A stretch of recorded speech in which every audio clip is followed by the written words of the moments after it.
Jean-Marie Le Pen, bonjour. Bonjour. Bienvenue sur Livre Noir. Merci d'avoir accepté cette invitation. Puis merci avec plaisir.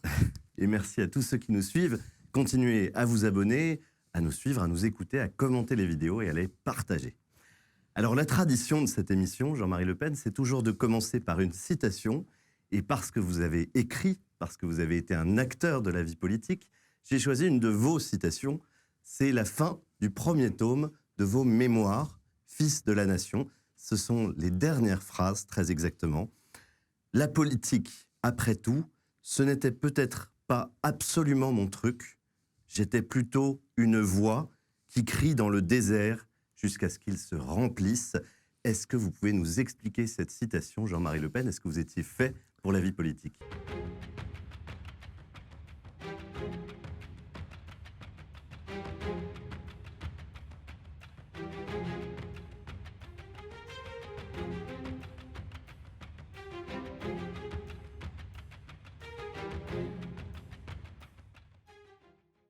Oh, écoutez, elle était... je pense quand même que j'ai toujours été un petit chef, quand même. Dès mon enfance, mon adolescence, j'étais toujours le chef du petit groupe dont je faisais partie. Donc il y a une espèce de, comment dirais-je, de formation naturelle, de tendance naturelle au commandement, à la responsabilité, à l'entraînement. Donc c'est pas étonnant que je me sois trouvé dans la situation de faire de la politique, parce que, je vous le dis en deux mots, j'arrivais d'Indochine, assez amer de la défaite et plein des réflexions sur ses causes. Et nous avions émis le projet avec deux autres camarades de nous présenter à Paris de présenter une candidature symbolique de protestation. Et quand nous avons fait la rencontre de Pierre Poujade, qui nous a dit, mais écoutez, essayez de venir, nous avons peut-être le moyen de travailler ensemble. Je dis, écoutez, je veux d'abord savoir trois choses. Qui vous écoute? Ce que vous dites et comment c'est reçu. Il m'a dit, c'est très simple, je parle à Blois dans 5 jours, je vous invite, etc.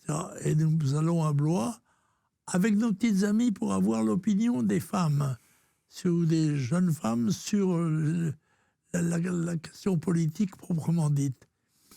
Et nous arrivons à Blois, dans une ancienne église, complètement bourrée, avec au premier rang les bourgeois, les avocats, les médecins, les cravates rayées en quelque sorte, derrière les commerçants, et tout à fait derrière, avec les bottes et les canadiennes, les paysans, très nombreux.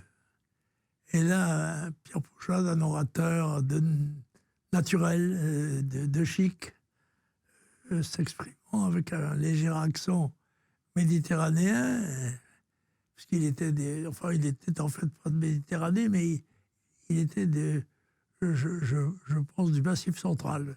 Enfin bref, un accent un petit peu, pour nous, un petit peu exotique, très peu.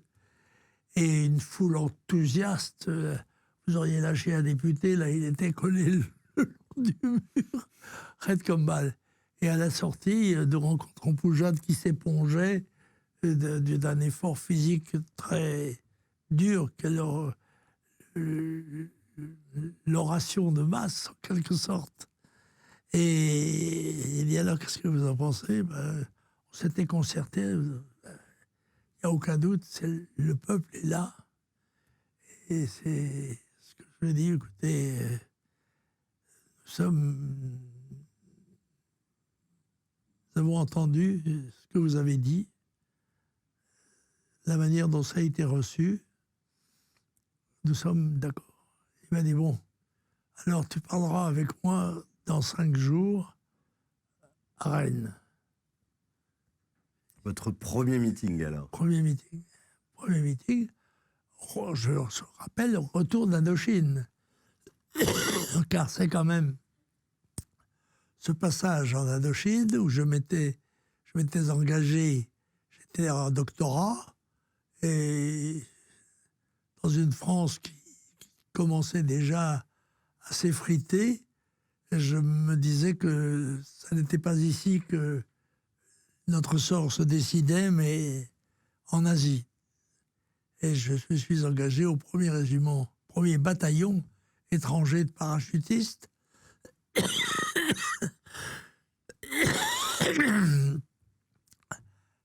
Joignant en quelque sorte les deux images symboliques du parachutiste et du légionnaire. C'était le nec plus ultra, si j'ose dire. Une synthèse particulièrement symbolique. Et puis, c'est au retour, en arrivant de nouveau en France, à la suite de l'évacuation du Tonkin et de l'Annam, du Nord-Vietnam, ce qu'on appelle aujourd'hui le Nord-Vietnam. On a voulu transformer ça sur le plan politique, et puis les rencontres ont fait que Jade m'a confié la tête de liste des premiers secteurs de Paris, 5, 6, 7, 13, 14, 15, et j'ai été élu le 2 janvier 56, je crois le plus jeune député de ce mandat. Ouais,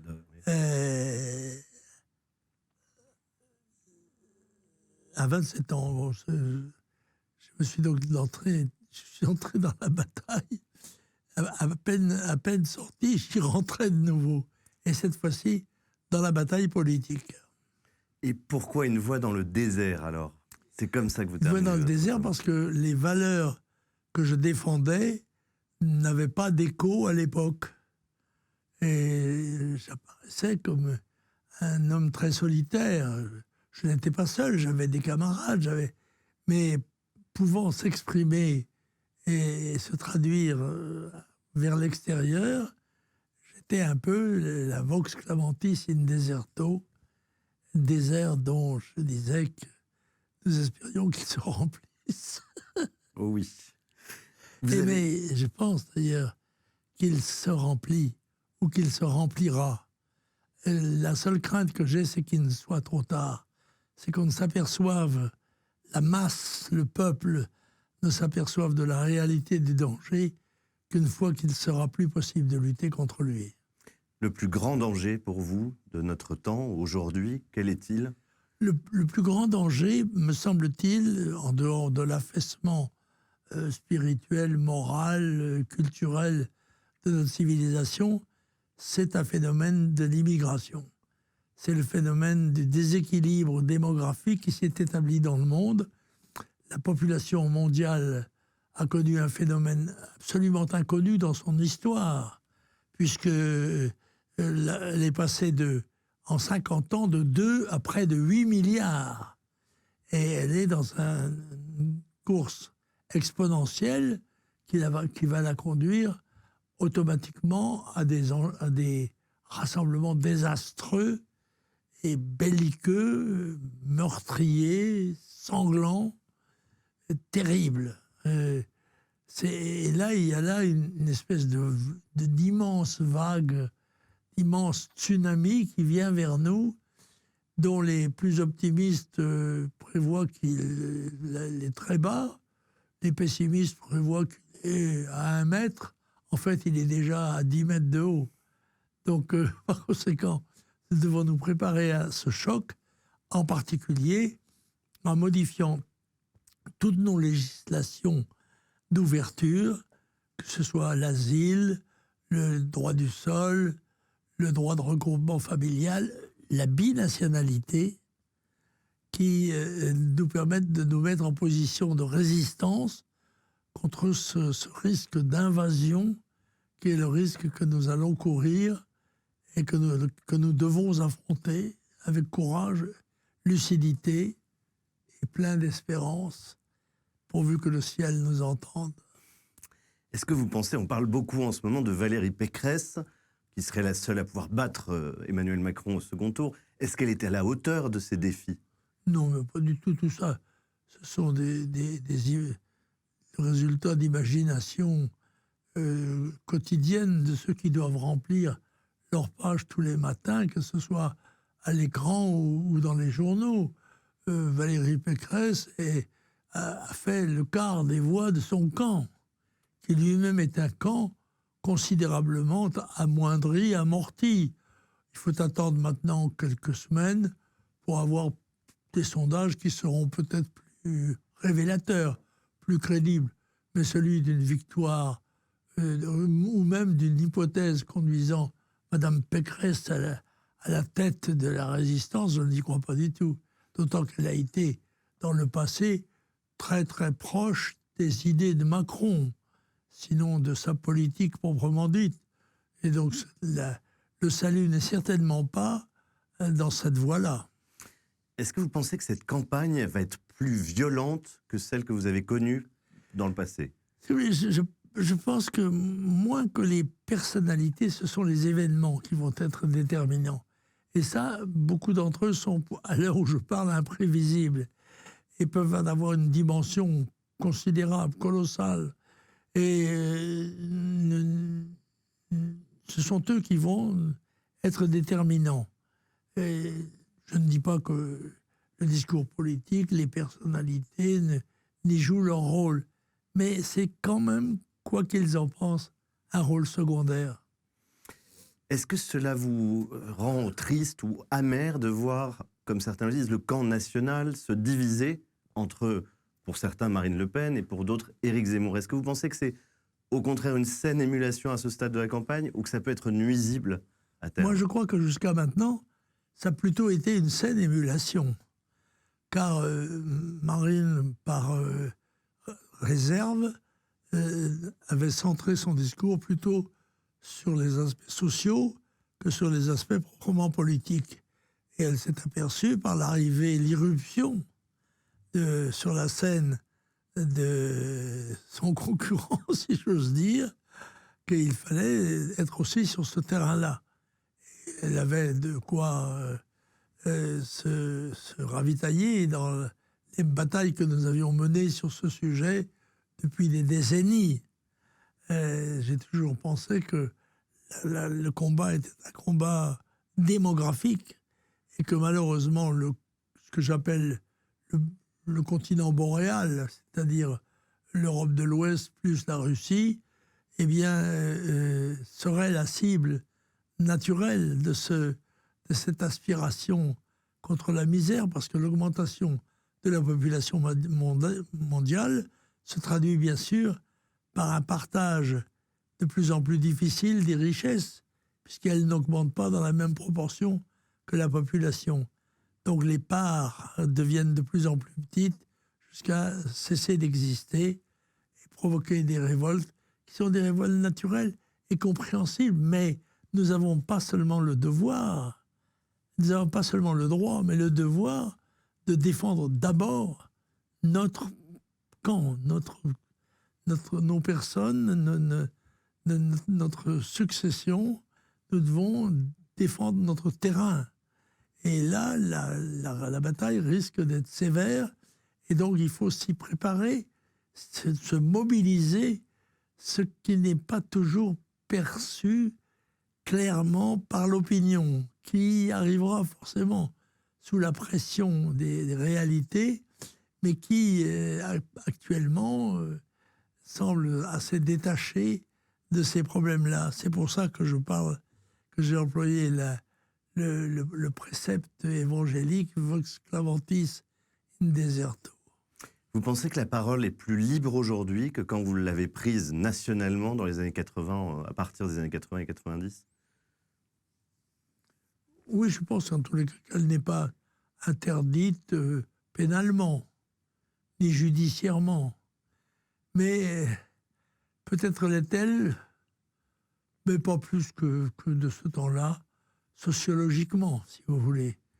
Est-ce que les gens sont disposés à entendre la vérité? Ce n'est pas sûr du tout, car toute vérité est bonne à dire, mais elle n'est pas toujours agréable à entendre. Et il y a un moment donné où même la vérité que vous proclamez est incompréhensible aux grandes masses. Ils ne sont pas arrivés encore au niveau d'évolution qui leur permet d'imaginer le futur. Et c'est le rôle et le sacrifice de ceux qui annoncent, de l'homme de vigie qui, étant plus haut, voit plus loin et dit ce qu'il voit.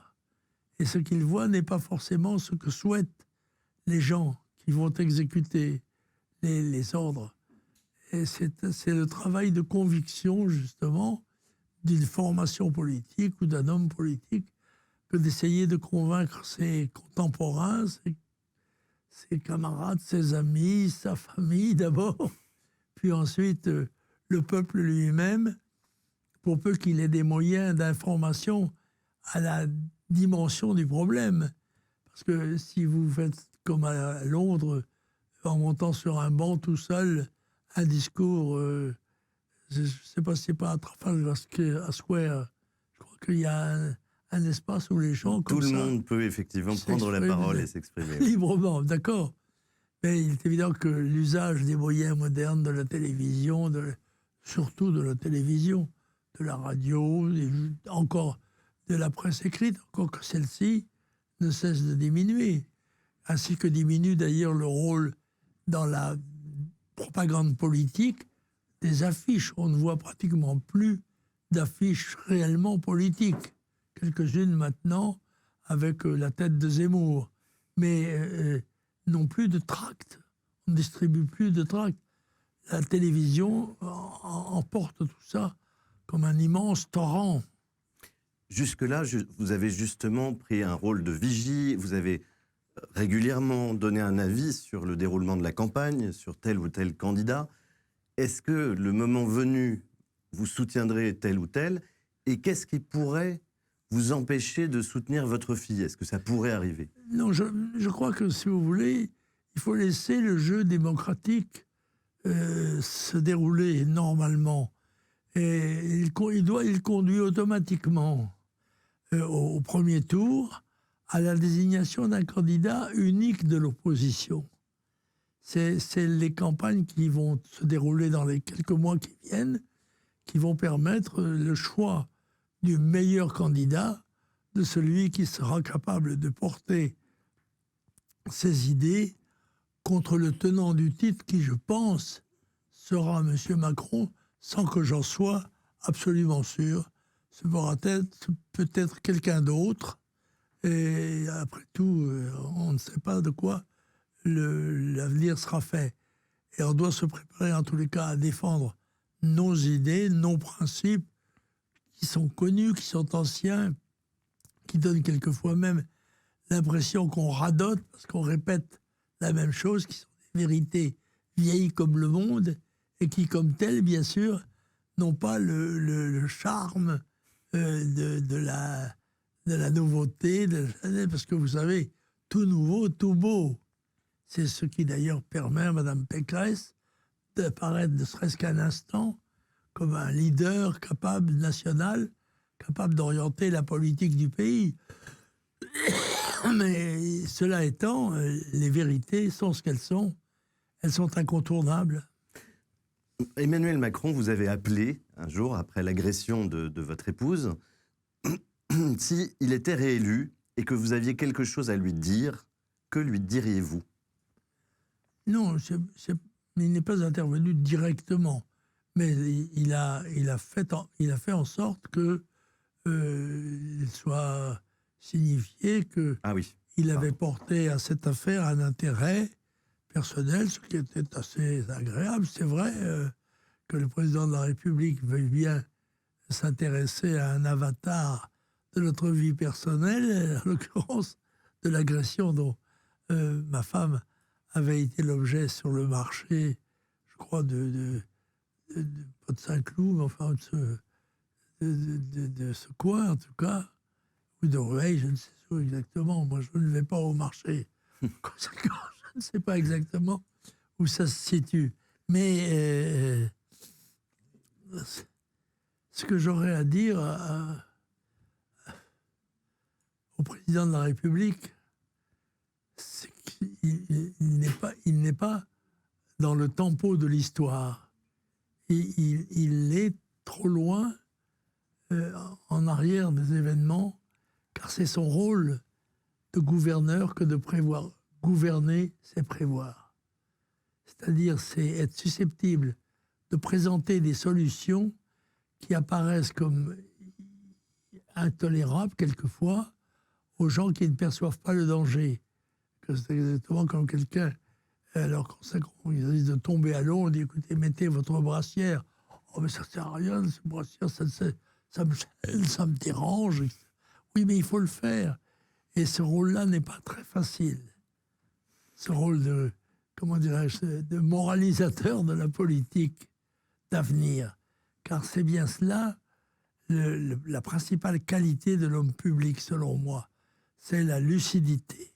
C'est la capacité de voir à l'avance ce qui risque de se produire pour s'en prémunir autant que faire se peut, pour mobiliser les esprits, les corps, les âmes, pour la défense de la vie, dans quelle que soit son expression. On va revenir un peu à votre parcours, à votre caractère, j'allais dire. Vous êtes un bagarreur, des bagarres politiques, des bagarres qui ont pu être un peu plus que politiques parfois. Quels sont vos plus beaux souvenirs, justement, de combats, qu'ils soient politiques ou autres? C'est ce genre de question, quand elle m'est posée, me met toujours dans un grand embarras. Quelle est la pièce de théâtre que vous avez préférée? Quel est le film que vous avez préféré? Quel a été l'épisode de votre vie qui vous a été le plus frappant? Ça m'est difficile de répondre à ça et d'établir cette hiérarchie dans mes souvenirs. Souvenirs de moins en moins précis, forcément, au fur et à mesure d'abord qu'ils se multiplient.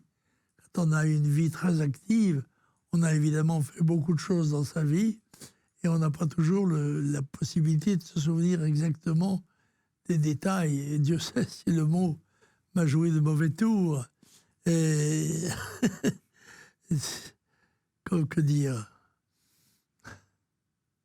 Un débat peut-être, ou une altercation, une fois où vous avez dit les choses que vous deviez dire, quitte à en pâtir, un homme politique avec qui vous avez ferraillé? Non, souvenir anecdotique, c'est d'avoir fait quelque chose que personne n'avait fait. J'ai chanté à la tribune de l'Assemblée nationale. J'ai chanté. À quelle occasion? J'ai dit, écoutez, c'était un débat sur le budget. Et à la fin, j'ai dit, écoutez, plutôt que de développer mon discours, je préfère vous le dire en chantant, c'est plus simple. Mitterrand est roi, Chirac est sa reine. C'était pas la peine, c'était pas la peine. C'était pas la peine, assurément, de changer de gouvernement. Mitterrand est roi, Chirac est sa reine. C'était pas la peine, c'était pas la peine. C'était pas la peine, assurément, de changer de gouvernement. Alors, les députés du Front médusés, ils étaient une quarantaine. Médusés me regardaient en disant, mon Dieu, qu'est-ce qu'il va faire? Qu'est-ce qu'il va faire? Car dès que vous sortez des règles traditionnelles ou des chemins prévus, vous êtes craint. On craint toujours ce qu'on appelle le débordement, la bavure. Il a franchi la ligne rouge. Oui, j'ai franchi quelquefois la ligne rouge et je ne me porte pas plus mal. Mais à un moment donné, il faut quelquefois avoir l'audace, le courage de la franchir. Je sais plus, c'est Danton, je crois, qui disait pendant la Révolution, pour vaincre, il faut de l'audace, encore de l'audace, toujours de l'audace. Et la France sera sauvée. Voilà. Il y a un épisode que vous avez peu évoqué, mais qui est dans vos mémoires. Vous avez été le témoin d'un duel. Ah oui. Entre le marquis de Cuevas et Serge Liffard. J'étais à 100 lieues d'imaginer qu'un jour, j'ai pu jouer un rôle dans ce genre d'épisode.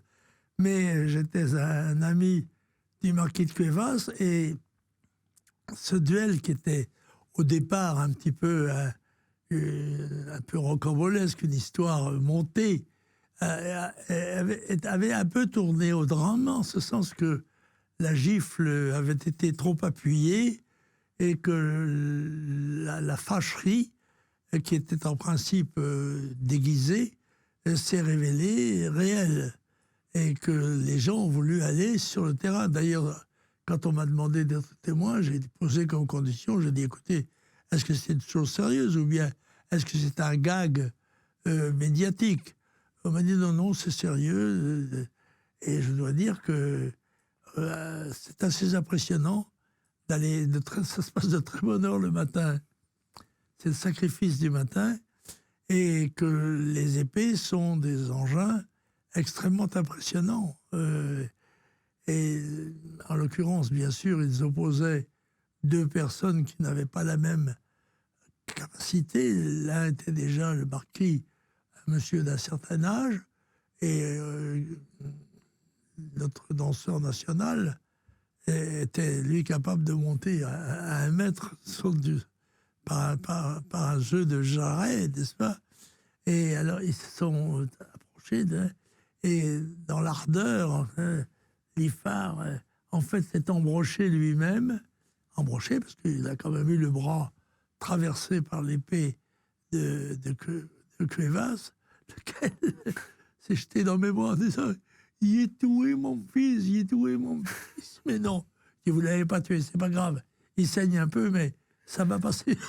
Donc le duel s'est arrêté au premier sang versé, comme on dit. Premier sang. Voilà. Le premier sang. On ne dit pas au premier sang, c'est un combat au premier sang. Au premier sang, oui. C'est-à-dire à la première blessure, qu'elle se produise à quelque endroit qu'elle soit. Elle peut être mortelle, la première, hein, mais elle ne l'est pas, Dieu merci. Et il y a très peu de duels de ce genre, mais celui-là était quand même un vrai duel. Et alors il y avait eu un mot aussi formidable du marquis, dans la poursuite que nous faisions de l'endroit où pouvait se dérouler ce duel, nous sommes arrivés un jour, enfin le matin, dans un espace d'une usine désaffectée. Et le marquis est descendu, il a jeté un regard sur cet univers désastreux. Il a dit, il ne va pas mourir dans ces décors de merde. Remonté dans les voitures et poursuivi par une nuée de motards de presse, bien sûr, qui ont assisté à ce duel qui s'est déroulé dans la ferme, enfin dans la propriété d'un ami commun. Et là, il y a bien eu un affrontement réel. La preuve, il y a eu une blessure réelle, même si elle s'était un petit peu auto-décidée par les mouvements de Liffard, qui était un danseur, donc quelqu'un de très souple. Alors que le marquis avait reçu, lui, la consigne, vous tenez votre épée. Déjà, tenir l'épée comme cela, pour un homme de son âge, ça n'était pas aussi simple que ça. Voilà. Et c'est le seul duel auquel j'ai participé et dont j'ai été un des témoins. Vous parliez des femmes tout à l'heure, des femmes en politique. Vous les ameniez avec vous donc, dans ce premier rassemblement avec Pierre Poujade. Vous avez une vie entourée de femmes. Vous avez eu 3 filles. Elles sont donc nombreuses autour de vous. Dans cette présidentielle, elles sont très nombreuses aussi parmi les candidates. Quelle est votre vision de la femme ?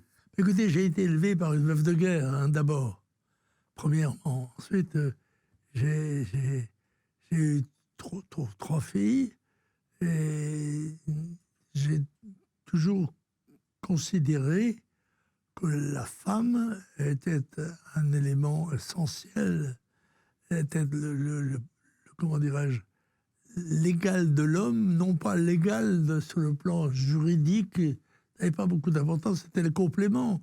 Les femmes ayant d'ailleurs, me semble-t-il, plus d'aptitude naturelle que les hommes. La preuve, c'est qu'elles sont capables de faire à peu près tout ce que font les hommes, mais en plus, elles font quelque chose que ne peuvent pas faire les hommes, elles font des enfants. Elles font des enfants, et très souvent les élèves, de surcroît. Mais c'est ce rôle qui lui a été donné par la nature a magnifié le rôle de la femme dans notre civilisation. Et je dois dire d'ailleurs que, à travers la civilisation chrétienne, le personnage de la mère de Jésus, Marie, qui est le personnage essentiel derrière le Christ, le premier personnage, c'est Marie, c'est une femme.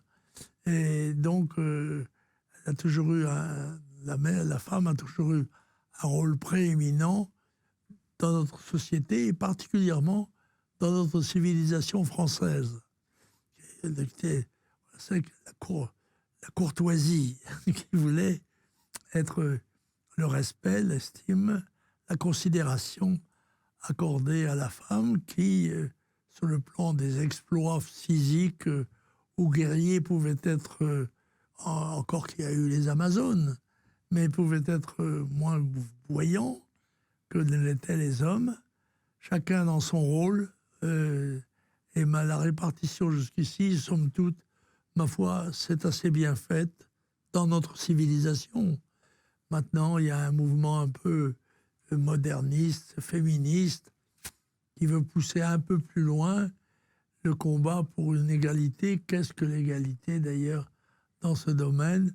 Moi, je crois à la complémentarité du rôle du couple, et en particulier quand il est uni par l'amour réciproque et qui permet en effet de faire, de développer l'activité élémentaire de la vie, celle qui nous gouverne tous. Alors, les Le Pen, est-ce que c'est un clan? Est-ce que c'est une famille? Est-ce que c'est un peu tout cela? Comment vous décririez finalement cette dynastie qui fascine aujourd'hui beaucoup de Français? Écoutez, Le Pen, en breton, ça veut dire le chef, la tête.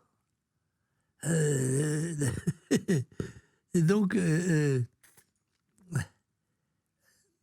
j'ai dit tout à l'heure, la tendance qui m'a porté dans ma vie à prendre généralement l'animation des actions collectives. C'est ainsi qu'après tout ce que je vous ai dit, j'ai été à la faculté de droit, j'ai été président de l'association corporative des étudiants en droit. Et j'ai été donc toujours... j'ai été fondateur et dirigeant d'un parti politique dont d'ailleurs j'ai été exclu, ce qui je crois est une originalité exceptionnelle dans l'histoire du monde.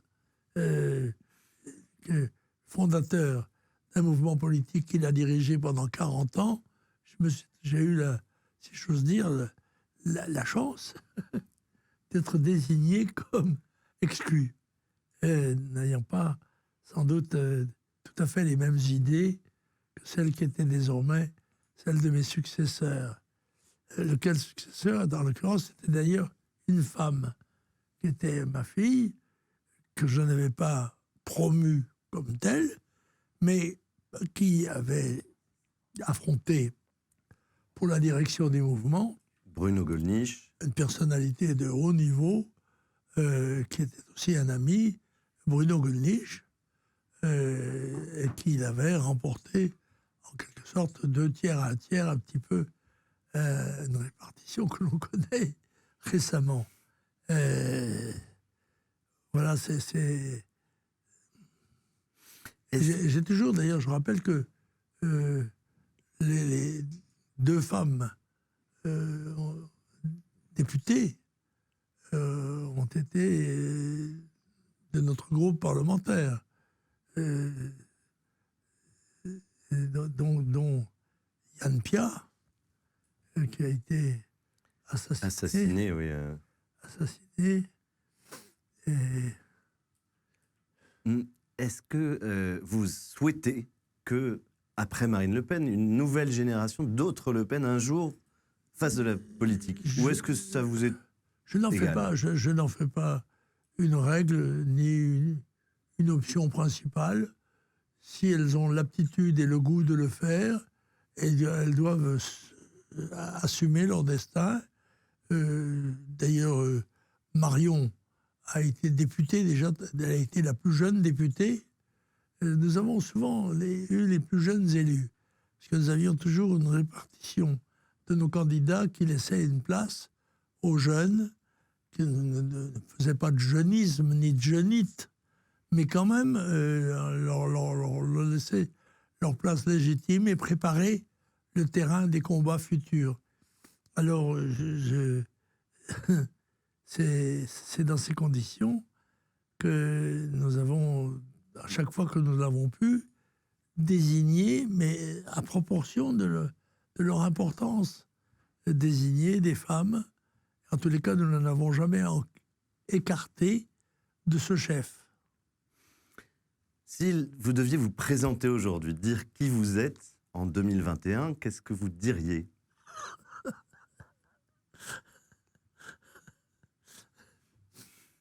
Si j'étais un jeune étudiant, je dirais, ça doit être un vieux schnock.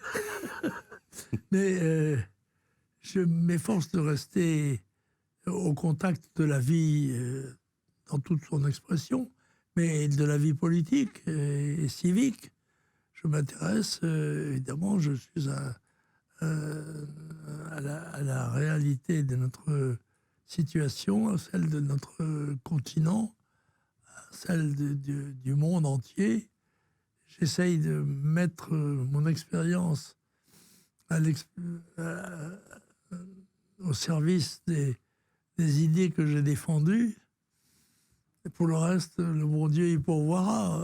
Je ne me fais pas trop d'illusions sur les effets que peuvent avoir mes pensées ou mes discours.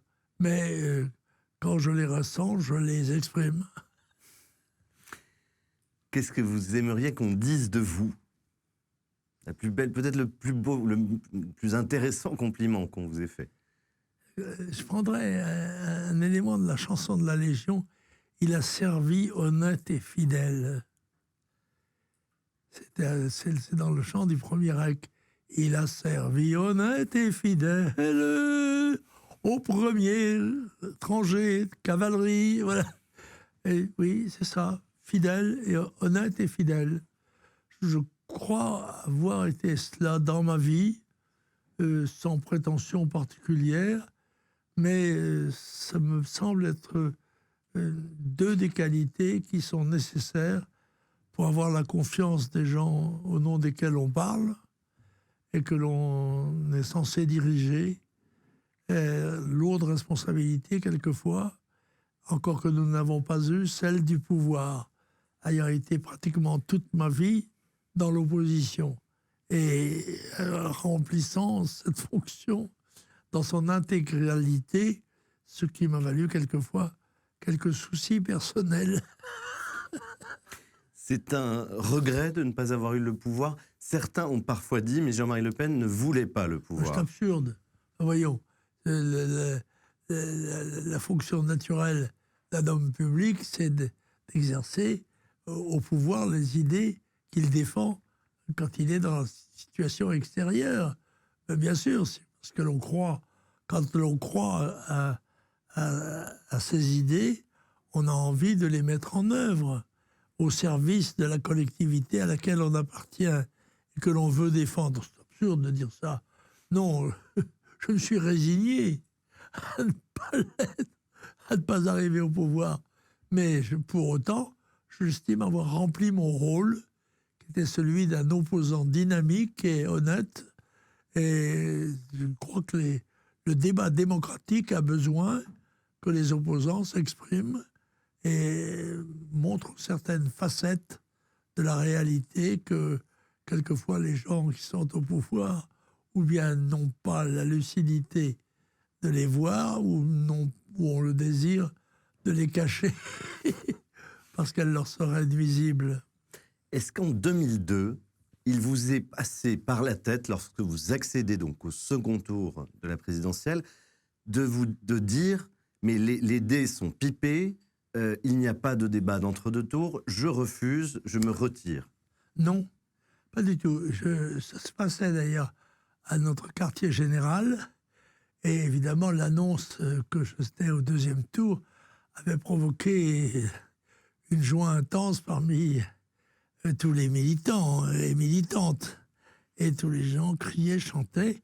Et je dois dire, ça a frappé les gens assez éloignés de cet enthousiasme. Car en effet, je me disais, mais mon Dieu, on ne sait jamais, dans le fond, je n'ai que quelques points qui me séparent de Chirac. Chirac n'avait pas fait 20%. Et il avait fait 19,70 et moi 17. Oui, pardon, Nous étions pas très loin l'un de l'autre. Et je me dis, dans le fond, la vague peut me porter au pouvoir et faire de moi le président de la République. Et qu'est-ce que je vais dire d'abord ce soir pour exploiter ce succès de la présence au deuxième tour, c'est-à-dire le discours que je devais prononcer publiquement devant la télévision. Et ensuite, j'ai commencé à penser au gouvernement dans 15 jours. Qui serait Premier ministre? Quel ministre important? À qui aviez-vous pensé? J'avais pensé à Goulnisch, honnêtement, comme Premier ministre. C'était un de ceux qui en avait nettement le gabarit. Il n'était pas seul, il y en avait d'autres. Mais tout de même, Gollnisch était probablement le plus performant. Vous aviez préparé 2 discours, comme on le dit souvent, un de victoire, un de défaite? Non, pas du tout. Pas du tout, non. J'ai vu l'autre jour que le candidat républicain a prononcé qui est arrivé en tête. Éric Ciotti, vous voulez dire? Ciotti, oui, c'est ça. Il a prononcé un discours qui était évidemment le discours qu'il avait préparé pour sa victoire. Mais il l'a modifié au fur et à mesure de sa diction, et il en a fait un discours de second. Mais en fait, mon expérience me permet de dire que le discours qu'il faisait était celui qu'il avait préparé pour sa victoire. Non. Quelque chose d'un peu plus anecdotique, c'est une question de l'un de nos abonnés qui nous dit: quelle est la vraie histoire de votre œil? Comment avez-vous perdu votre œil? C'est quelque chose qui revient souvent. Est-ce que c'était une bagarre? Est-ce que c'était un accident? Est-ce que c'était d'ailleurs vrai ou non? C'est voilà, quelque chose qui revient très souvent parmi les gens qui vous suivent. Non, j'ai été agressé, jeté à terre, et j'ai reçu un coup de pied. J'avais d'ailleurs les 2 yeux abîmés. Et très curieusement, ça n'est pas celui qui semblait le plus atteint qui a été le plus touché. Et j'ai perdu donc un œil, mais c'est probablement celui qui est resté, était celui qui avait été apparemment le plus touché, au moins sur les extérieurs. C'est une grave blessure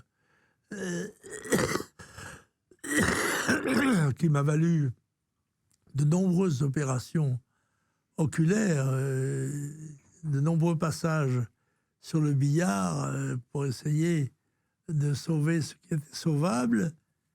Et j'ai déjà sauvé un œil, c'est déjà pas mal. Et je l'ai conduit jusqu'ici, c'est-à-dire pendant 93 ans. Il me permet de voir, mais qu'il va connaître probablement lui-même déjà une dégénérescence naturelle. Donc c'est donc une des attaques que vous avez subies. L'autre, c'était l'attentat que vous avez subi Villa-Poirier. Vous n'avez jamais su qui était derrière cette explosion? Non. Jamais. Non. Personne ne vous a dit plus tard: ah, je suis au courant, et je sais quelque chose que... Il y a eu de nombreuses hypothèses qui ont été émises, certains même sous forme apparente d'aveu. Mais je ne m'y suis pas particulièrement intéressé à dire vrai. Quelle qu'ait été la volonté des gens de m'éliminer, que ces volontés aient été politiques ou qu'elles aient été privées ou personnelles. Je ne sais pas. La seule chose, c'est que nous en sommes sortis, ma famille et moi-même, et mes voisins aussi, avec un minimum de casse. Je rappelle que le seul blessé a été un bébé projeté du 5e étage dans la cour par l'explosion et qu'il y a eu seulement un bras cassé. Parce qu'il était attaché au matelas, c'est ça? Il était sanglé sur son matelas, car c'était un petit garçon turbulent. Et il avait, je sais pas, 2 ans ou 3 ans, c'était un petit Guillaume, il s'appelait. Et il a été projeté avec son matelas, et son matelas lui a servi en quelque sorte d'amortisseur, de parachute. Est-ce que vous avez tout dit dans vos mémoires, donc 2 tomes?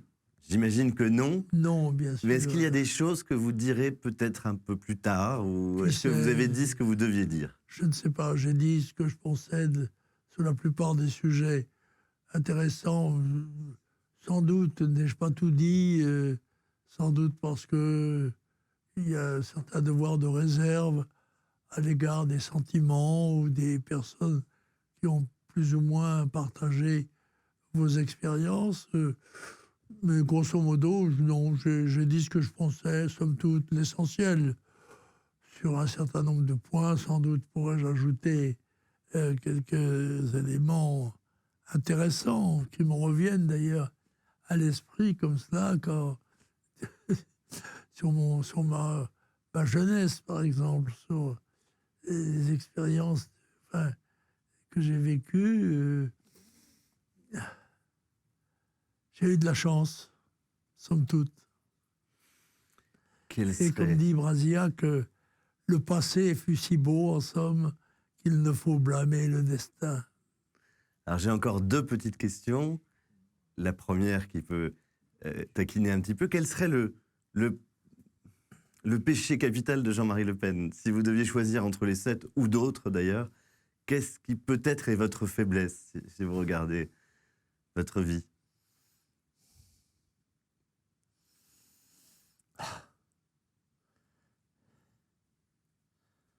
Peut-être la paresse.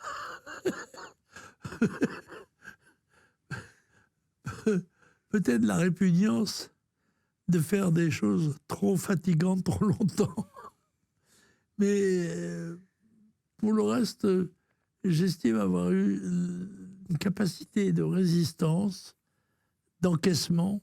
C'est que dans la boxe, par exemple, ça n'est pas la seule qualité.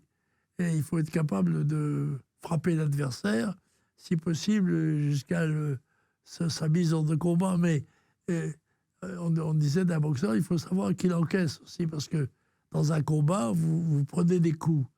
Et que certains sont fragiles et n'encaissent mal et sont très vite mis hors de combat. Moi, je suis resté sur le ring. Je n'ai pas toujours été le vainqueur, mais j'ai toujours été un combattant.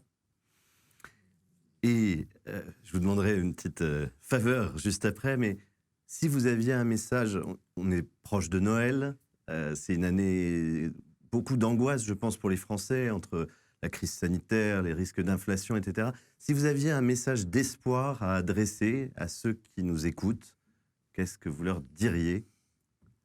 Je leur dirais de regarder Noël, de regarder cette commémoration émouvante de la naissance du Christ dans une étable et se dire qu'il faut avoir confiance dans notre destin, dans la ligne qui nous a été tracée par nos ancêtres, par nos anciens, et dans le service de la communauté, dans la charité qui, bien ordonnée, commence par soi-même, mais ça s'étend aussi aux autres par ordre hiérarchique, au plus en plus lointain, proches. J'ai dit un jour, j'aime mieux mes filles que mes nièces que mes cousines que mes voisines, des voisines que des inconnus et des inconnus que des ennemis.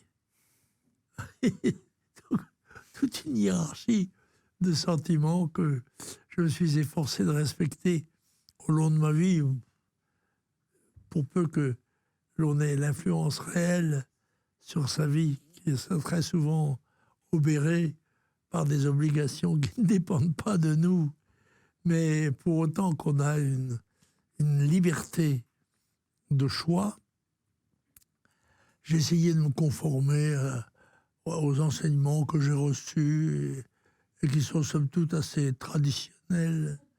Et je ne m'en suis pas si mal porté, ma foi.